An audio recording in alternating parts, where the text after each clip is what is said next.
And Jesus was able to say thank you for these gifts that were offered.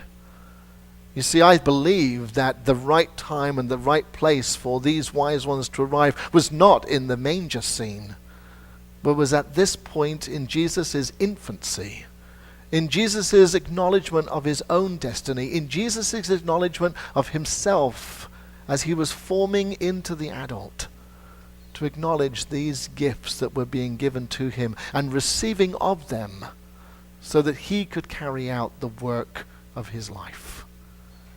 Folks, as we come into this new year, we too have to ask ourselves about where we are in the right place and at the right time. Now, I think we're in the right place at the right time right this morning. We got here for our 9 o'clock worship service, so that's a good thing. But you know, it's not just about being in the right place at the right time so that we're here for 9 o'clock. Being in the right place at the right time is about where our heart is. And where are we right at this very moment in our own intent of worship? Where are we as we're receiving the gifts of worship this morning? Are we just receiving them as audience participation, or are we receiving them as someone who wants to engage in the Word and to allow the gifts of Jesus to be made manifest in us?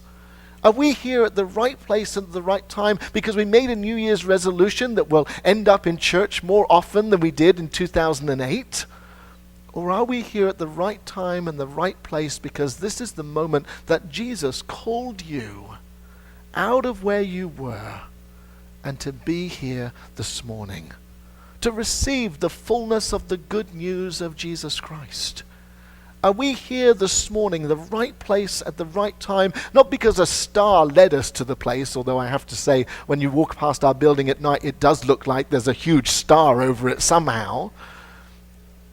But are we here at the right time and the right place because in this new year, we want to make a sincere attempt to make the birth of Jesus that we have just celebrated something more than perhaps we've done before. Even for those of us who have been in churches and worshipped as Christians for many, many years, are we here because we want to make 2009 a different kind of year in our relationship with Jesus, in our relationship with God?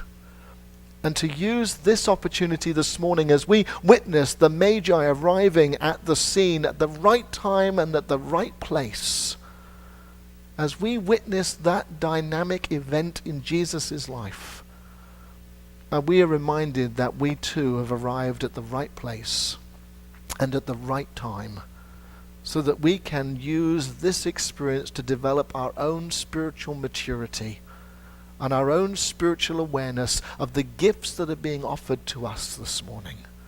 Not necessarily gold, frankincense, and myrrh, although they would be great gifts to receive, but the gifts of the Word, the gifts of a new opportunity to surrender our lives to the presence of the Holy, a new opportunity to know that we have been saved and blessed, and that we are ready for the journey to eternity, the journey to everlasting life, because of the child that was born 2,000 years ago. I don't know about you, but I sincerely hope that I'm in the right place at the right time this morning, and that my intent as I get up to preach this morning is just not to reverb the story, but to allow the story that has dwelled in my heart to be made into flesh this morning, so that it touches us, so that it affirms us, so that it lifts us up and encourages us, so that we truly can echo the words of Tony's song this morning, I believe. Not just, I know that those words are written on a page, but I believe. I've made them real. And you know, sisters and brothers, if we make those words real in our lives, then we are called to an accountability and to a responsibility that is far greater than any preacher can call us to.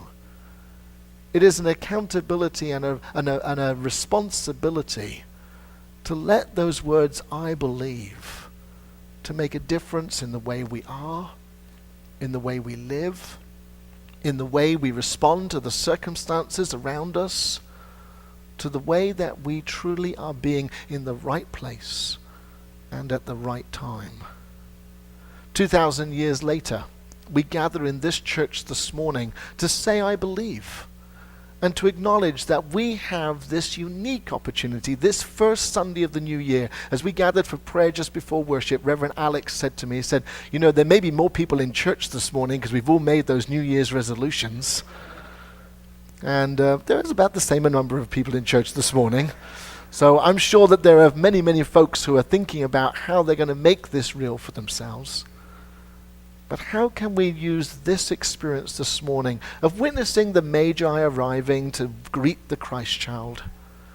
How we, as those who are wise ones today, coming to greet the Christ child in our worship experience, how can we offer ourselves this morning in the same way as Christ offers himself over and over and over again? Friends, I believe that we are in the right place and at the right time. I believe that not one of us is here by accident this morning, that we have arrived because this is the place that we chose to be, that this is the place that God called us to be this morning. It wasn't just because we were on a worship schedule, but rather because we knew that this was the place that we needed to be to welcome the Christ one more time. Friends, as we step into this new year, I'm sure that there are many questions for us as we think about what this new year might look like. There are many questions for us as we think about what 2009 might unfold for us. We're in some economic trials at the moment. People wondering about jobs and homes and all those sorts of things that are going on in our lives. And yet this morning our attention is drawn once again back to the focus of life and the focus of our being, and that is of Jesus. The Jesus born 2,000 years ago, but the Jesus born in us this day, inviting us to allow our lives to create and to make a difference in the world. In 2009, my vision and prayer for this church is that we grow deeper in our spirituality, that we move from the milk of the gospel to the meat of the gospel, that we truly use the worship experience as a way of building people up in their faith and in their experience of God, and that everything that we do together as a people, whether it's seen as humanitarian or not, is done from that spiritual base that says, I believe, therefore I am. I believe, therefore I do. I believe, therefore I must worship. I believe, therefore I must do those random acts of kindness for one another. I believe, therefore I must delve into the Word a bit more. I believe, therefore I have no fear of tomorrow, but only live and stay in the moment of the day, for I am in the right place at the right time. And that right time is not tomorrow. That right time is now, in this place. Friends, as we acknowledge that new year and that new year opportunity, I pray that we as a congregation continue to delve deeper into our own spiritual lives and to count the difference between now and this time next year. Oh, I'm already looking this time next year. When we look back and say, you know, everything that I did out of intent was to seek the Christ child in my own life.